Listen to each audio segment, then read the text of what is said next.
ہم نے اللہ سے نہیں کہا کہ ہمیں پیدا کرو پھر ہم اللہ کا شکر کیوں ادا کریں.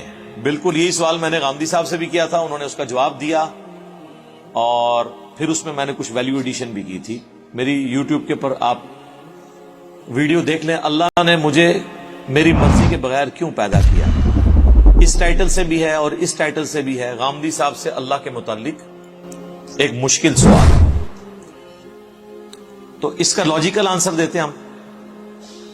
قرآن اس کا جو آنسر دیتا ہے وہ تو دو ٹوک ہے. لا يسأل عما يفعل وهم يسألون. اللہ کو کوئی پوچھ نہیں سکتا کہ اللہ نے یہ کام کیوں کیا, وہ ہر ایک کو پوچھ سکتے ہیں کیونکہ وہ کریٹر ہے. اللہ نے تو اس سوال کو بین کیا ہے. اس کا جواب یہی ہے کہ جو اللہ کی مرضی.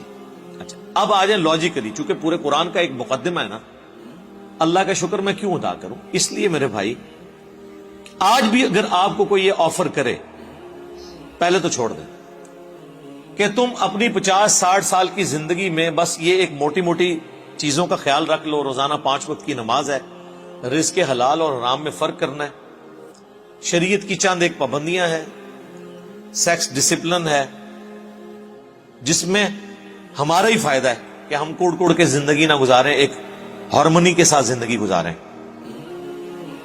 تو پھر ہمیشہ کی زندگی تمہیں دوں گا جس میں تمہیں موت نہیں آئے گی, کوئی پریشانی نہیں آئے گی, کوئی بڑھاپا نہیں آئے گا, اور تمہاری مرضی کی زندگی ہوگی. یہاں تو تم 5 مرلے کے پلاٹ کی خاطر ذلیل ہوتے ہو, اور وہاں پہ سب سے آخر میں جو دوزخ سے نکال کے جنت میں جانے والا جنتی ہے, بخاری مسلم میں آیا, اسے بھی اس پلانٹ ارتھ سے 10 گنا بڑی جنت دی جائے گی.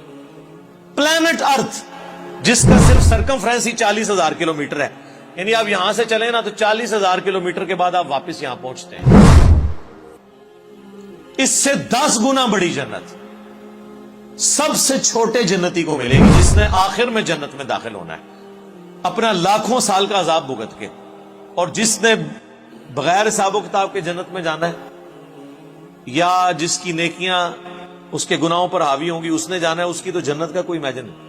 تو میرا خیال ہے دنیا میں کوئی انسان نہیں جو یہ آفر قبول نہ کرے, کیونکہ انسان کی دل میں جو اللہ نے شہوات کی اٹریکشن اور محبت رکھ دی ہے وہ اس کی متقاضی ہے کہ وہ اپنی اس ٹیسٹ کو ختم نہیں کرنا چاہتا.